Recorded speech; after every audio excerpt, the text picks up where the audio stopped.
Hello students, welcome to Bangla defence academy.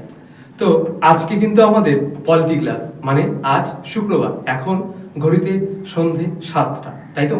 তো আমরা চলে এসেছি পলিটি ক্লাস নিয়ে। তো দেখো, আজকে কিন্তু আমরা আলোচনা করব গণপরিষদ সম্পর্কে। এর আগের ক্লাসে আমরা ভারতীয় সংবিধানের রচনার ঐতিহাসিক পটভূমি, এমনকি তার থেকে কি কি রকমের প্রশ্ন আসবে বা আসার মতন প্রশ্ন, সেই চ্যাপ্টার থেকে কোন ধরনের প্রশ্ন আসে, সেগুলো কিন্তু আমরা আলোচনা করেছিলাম একটা এমসিকিউ ক্লাসের মাধ্যমে। তো আজকে এটা আমাদের ডেসক্রিপটিভ ক্লাস দ্বিতীয় নম্বর, আর এটারও নেক্সট সপ্তাহে এটার থেকেও যে এমসিকিউ গুলো আছে, সেই এমসিকিউ গুলো, গুরুত্বপূর্ণ এমসিকিউ গুলো আমি করিয়ে দিব। তো অবশ্যই তোমরা সঙ্গে থাকবে, আর তোমাদের বন্ধু বান্ধব যারা এসএসসি জিডি প্রিপারেশন নিচ্ছে তাদের কাছে অবশ্যই ভিডিওটি পৌঁছে দিবে। তো চলো কথা না বাড়িয়ে শুরু করা যাক।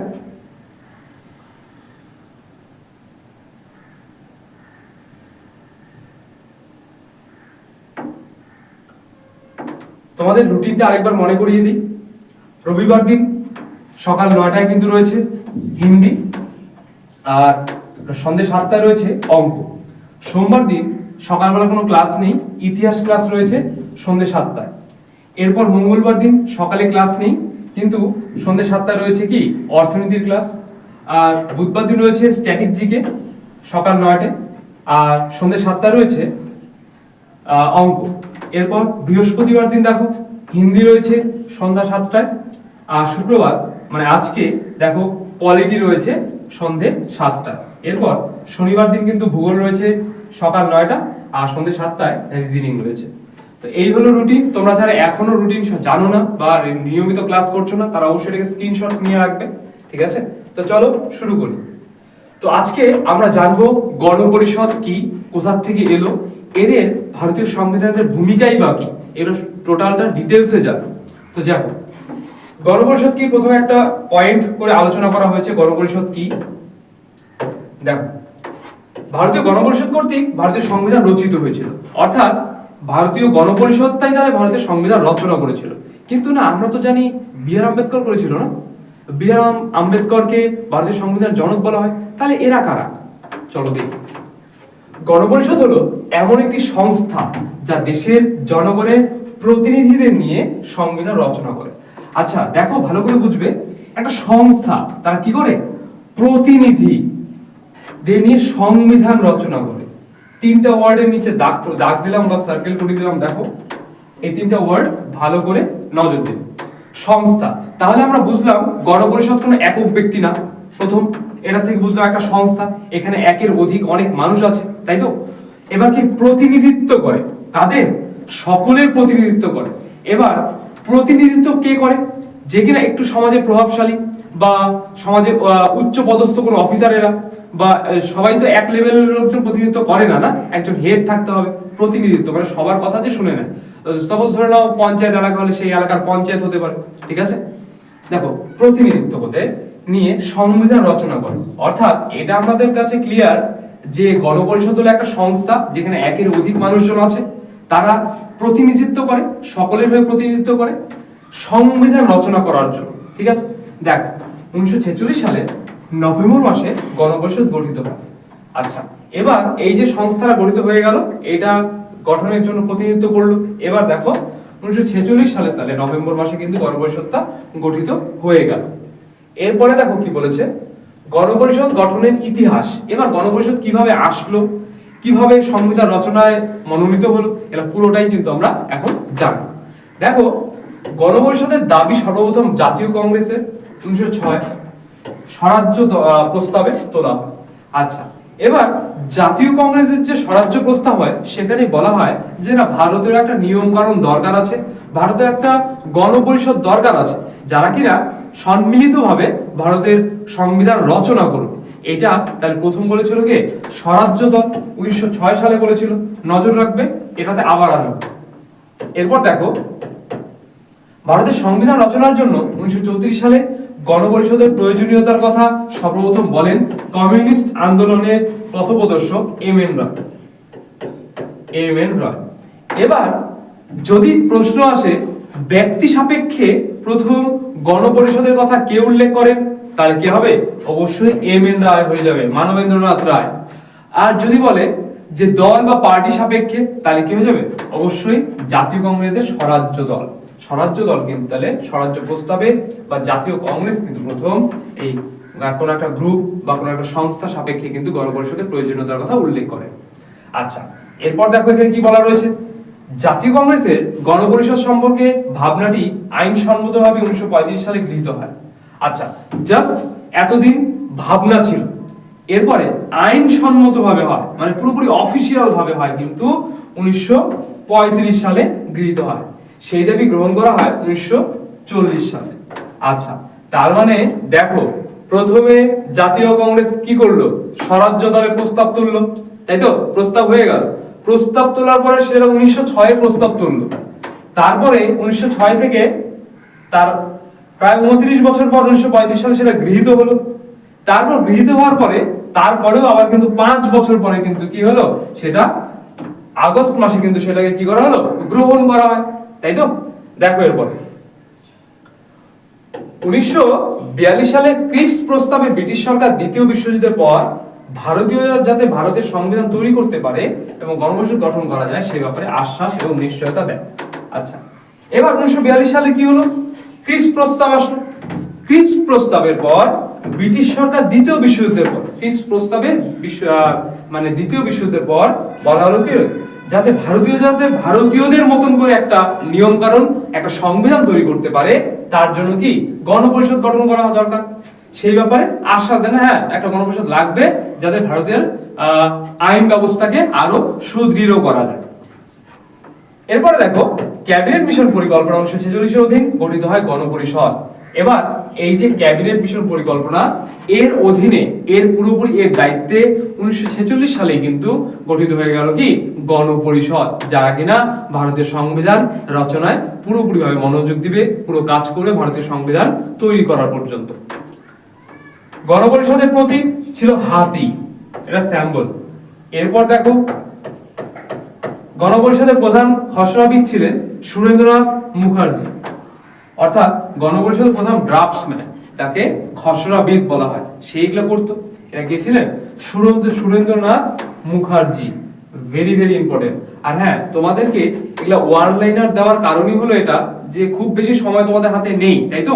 এই জন্য ডেসক্রিপটিভ ভাবে না করে জাস্ট যেটা ইম্পর্টেন্ট, যেগুলো এসএসসি জিডির জন্য ইম্পর্টেন্ট, সেগুলোই কিন্তু এখানে ওয়ান লাইনে হিসেবে আলোচনা করা হয়েছে।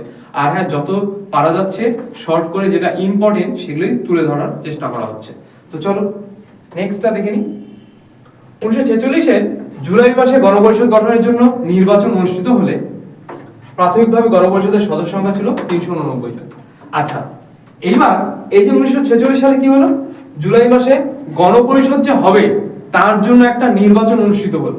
তার মানে এই গণপরিষদের তো আমরা জানলাম 389 জন সদস্য আছে। এবার এত বড় একটা দেশ থেকে আমরা 389 জনকে কিভাবে সিলেক্ট করব?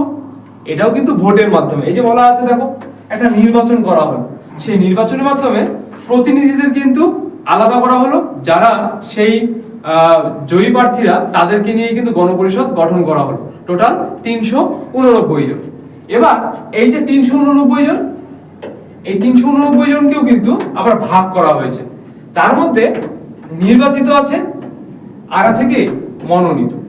দেখো নির্বাচিত ব্রিটিশ শাসিত 11টি প্রদেশ থেকে নির্বাচিত হয়েছিল, টোটাল 292 জন। ভালো করে মনে রাখবে, টোটাল কিন্তু ছিল 389 জন, তাই তো? তার মধ্যে নির্বাচিত ছিল 292 জন, অর্থাৎ এই যে 1946 সালে যে জুলাই মাসে যে ভোট হয়েছিল সেই ভোটের দ্বারা 292 জন নির্বাচিত হয়েছে। এবার এই 292 জন নির্বাচনের মধ্যে কে কে ছিল? মুসলমান সম্প্রদায় ছিল 78 জন, শিখ সম্প্রদায় ছিল 4 জন, আর সাধারণ হিন্দু কিন্তু ছিল 210 জন। ঠিক আছে, সাধারণ হিন্দু ছিল 210 জন। আচ্ছা, 210 জন সাধারণ হিন্দু, টোটাল এই যে 292 জন, এরাই তাহলে নির্বাচিত। এবার বাকিরা কি ছিল? এটা নির্বাচিত গেল, এটা মনোনীত। টোটাল মনোনীত সদস্য ছিল কতজন? 97 জন। 97 জনের মধ্যে দেশীয় রাজ্যগুলি থেকে ছিল 93 জন, আর চিফ কমিশনার শাসিত প্রদেশ থেকে ছিল কে? এই 4 জন। আর এরা বলতে পারো যে ব্রিটিশ প্রতিনিধিও বলতে পারো, যেটা কিনা পুরোপুরি ভাবে ব্রিটিশদের দ্বারা তদারকি করবে যে ভারতের সংবিধানে কেমন ভাবে রচনা করা হচ্ছে, এই দিকটা নজর রাখবে ওরা মনোনীত 4 জনের মধ্যে থেকে। আচ্ছা, এরপর দেখো গণপরিষদে প্রথম অধিবেশন 1946 সালে 9 ডিসেম্বর নতুন দিল্লি শহরে কমিউনিস্ট কনস্টিটিউশন হলে অনুষ্ঠিত হয়। আচ্ছা, তাহলে আমরা দেখলাম যে প্রথম অধিবেশন, যেটা প্রথম মিটিং বলতে পারো বা প্রথম সভা বলতে পারো, সেটা কিন্তু কোথায় হয়েছিল? 1946 সালে 9 ডিসেম্বর নতুন দিল্লির শহরে কনস্টিটিউশনাল হলে অনুষ্ঠিত হয়েছিল। ঠিক আছে, দেখো এরপরে এই অধিবেশনে মুসলিম লীগের অনুপস্থিতিতে সর্বমোট 299 জন সদস্য নিয়ে গণপরিষদের সবার কাজ শুরু হয়। এবার মুসলিম লীগের অনুপস্থিতি কেন হয়েছিল? কারণ তারা মুসলিম লীগ কিন্তু গণপরিষদ ত্যাগ করে, কারণ তারা পৃথক পাকিস্তান প্রদেশের জন্য তারা গণপরিষদ ত্যাগ করে। গণপরিষদ ত্যাগ করার দরুন 389 জন সদস্যের মধ্যে কিন্তু বর্তমানে সেই সময় গণপরিষদের সদস্য সংখ্যা গিয়ে দাঁড়ায় 299 জন। অর্থাৎ গণপরিষদের যখন চালু হলো সেই মুহূর্তে 389 জন সদস্য থাকলো। এরপরে মুসলিম লীগ যখন গণপরিষদ ত্যাগ করলো সেই সময় কিন্তু 299 জন থেকে গেল। এরপর দেখো প্রথম সভায় সভাপতিত্ব করেছিল সচিদানন্দ সিনহা, প্রথম সভার সভাপতি। তিনি কিন্তু অস্থায়ী সভাপতি, জাস্ট সেই সভাটাকে সভাপতিত্ব করার জন্যই তাকে নির্বাচন করা হয়েছিল অস্থায়ী সভাপতি রূপে। এরপর 1946 সালে 11 ডিসেম্বর ডক্টর রাজেন্দ্র প্রসাদকে স্থায়ী সভাপতি রূপে নির্বাচিত করা হয়। তাহলে প্রথম অস্থায়ী সভাপতি কে ছিল? অস্থায়ী সভাপতি ছিল এই সচিদানন্দ সিনহা। আর প্রথম স্থায়ী সভাপতি কে ছিল? এটা ছিল ডক্টর রাজেন্দ্র প্রসাদ। এবার রাজেন্দ্র প্রসাদকে 1946 সালে 11 ডিসেম্বর কিন্তু নির্বাচন করা হয়েছিল। দেখো 1946 সালে ভারতের সংবিধান প্রণয়নের সময় সংসদীয় সংবিধানকে উপদেষ্টা হিসেবে বিএন রাও নিযুক্ত হন। অর্থাৎ উপদেষ্টা, বিভিন্ন রকম সৎ সাহস বা উপদেশদাতা হিসেবে কিন্তু কে? এই বিএন রায় কিন্তু নির্বাচন বা নিযুক্ত হয়েছিল। এরপরে দেখো 1946 সালে 29 আগস্ট গণপরিষদ কর্তৃক খসড়া কমিটি গঠিত হয়, যারা ড্রাফটিং কমিটি, যারা কি করলো সংবিধানের কোথা থেকে কোন বিষয়ে আনা হবে, কোন দিকটা ভালো খারাপ সমস্ত দিকে এরা বিচার করলো। এরা আনা হলো কত? 1946 সালে 29 আগস্ট। প্রত্যেকটা ইম্পর্টেন্ট এগুলো। এরপর রয়েছে এই সময় গণপরিষদ কর্তৃক 13টি কমিটি গঠিত হয়েছিল, যারা বিভিন্নভাবে সংবিধান তৈরির ব্যাপারে সহায়তা করে। আচ্ছা, এবার কি হলো? গণপরিষদের দ্বারাই আরো এক্সট্রা 13টা কমিটি গঠন করা হয়, যাতে কিনা গণপরিষদের সঙ্গে থেকে ভারতীয় সংবিধান রচনা করতে সাহায্য করে গণপরিষদকে সেই জন্য। এরপর 1949 সালে 26 নভেম্বর দিনটিকে সংবিধান দিবস হিসেবে পালন করা হয়। 26 নভেম্বর দিনটা কি সংবিধান দিবস হিসেবে পালন করা হয়। এরপর দেখো 1950 সালে 24 জানুয়ারি গণপরিষদ জাতীয় স্তোত্র বা ন্যাশনাল অ্যানথেম জনগণ মন এবং জাতীয় গান বন্দে মাতরম গ্রহণ করা হয়েছিল। এবার দেখো এখানে একটা কনফিউশনিং জায়গা, জাতীয় স্তোত্র কোনটা? যেটা ন্যাশনাল অ্যানথেম সেটা হলো জনগণ মন, জাতীয় গান সেটা কিন্তু কি বন্দে মাতরম গ্রহণ করা হয়েছিল। এরপর দেখো ভারতীয় গণপরিষদ সর্বশেষ অধিবেশন হয়েছিল 1950 সালে 26 জানুয়ারি, অর্থাৎ এটাই কিন্তু শেষ, এরপরে আর কোনো অধিবেশন কিন্তু ছিল না। এই হলো তোমাদের গণপরিষদের নোটসটি। তোমরা অবশ্যই সেটাকে স্ক্রিনশট করে তারপর খাতায় নোটস করবে, এমনকি এটার থেকে কিন্তু পরের দিন এমসিকিউ ক্লাসও করানো হবে। তো ভিডিওটি কেমন লাগলো অবশ্যই কমেন্টে জানাবে, কোথাও বুঝতে অসুবিধা হলে তাও জানাবে, আমরা সলভ করে দেবো। আর ওই যে প্রথমেই যেটা বললাম, তোমাদের বন্ধু বান্ধব যারা এসএসসি জিডির প্রিপারেশন নিচ্ছে তাদের কাছে অবশ্যই ভিডিওটি পৌঁছে দেবে, আর কেমন লাগলো তাও জানতে চাবে। আর ভিডিওটি সবাই কিন্তু শেয়ার করবে, ঠিক আছে? তাহলেই তো একটু তোমাদের থেকে যদি আমরা একটু বেশি বেশি শেয়ার বা একটু ভিউজ পাই, তাই না? তাহলে আরো পরে ভিডিওটা করতে আরো বেশি জোশ চলে আসবে, তাই তো? তো ঠিক আছে, দেখা হচ্ছে আগামী ভিডিওতে। ভিডিও শেষ পর্যন্ত দেখার জন্য ধন্যবাদ।